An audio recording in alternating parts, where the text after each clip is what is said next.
Hello guys, welcome back to my channel.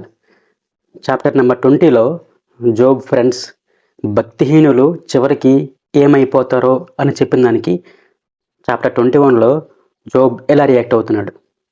ఇప్పటివరకు మీరు నాతో మాట్లాడారు కదా, ఇప్పుడు నన్ను మాట్లాడినివ్వండి. నేను మాట్లాడిన తర్వాత మీరు నన్ను మళ్ళీ కామెడీ చేయొచ్చు అని చెప్తూ, భక్తిహీనులు ఎలా బ్రతుకుతారు? వారు వృద్ధులై ఏలుతారు. మీరు చెప్పిన దాని ప్రకారం భక్తిహీనులు త్వరగా గతించిపోతారు, వారు నాశనమైపోతారు అంటున్నారు కదా. కానీ నేను ప్యారలల్గా నాతో పాటు ఉండే భక్తిహీనుల్ని చూశాను. వాళ్ళు నశించిపోలేదే, వాళ్ళు చాలా ఎక్కువ కాలం బతికారు. వాళ్ళ పిల్లలు ఆశీర్వదించబడ్డారు.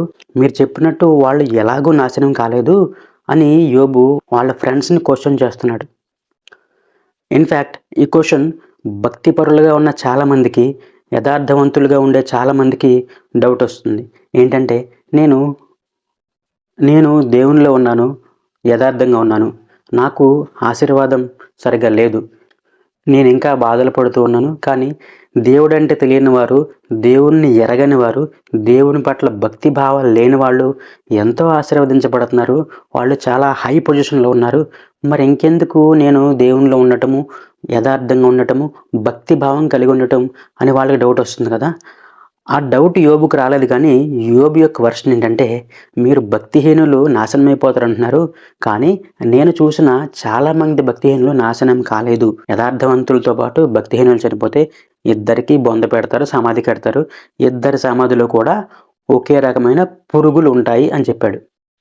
ఈ డౌట్స్ అన్నీ మనలో కూడా కొంతమందికి ఉండొచ్చు. వాటన్నిటికీ సమాధానం ఇదే బుక్ ఆఫ్ జోబ్లో మనం త్వరలో చూద్దాం. కానీ యోబు వర్షన్ ఏంటంటే, మీరు నన్ను వాదారుస్తున్నారు, కానీ మీ వాదనలో, మీ ఓదార్పులో నిజాయితీ లేదు. మీరు చెప్పిన దాంట్లో యథార్థత లేదు. మీరు భక్తిహీనులు నాశనం అయిపోతారంటున్నారు, కానీ భక్తిహీనులు చాలా చోట్ల నాశనం కాలేదు అని చెప్తున్నాడు.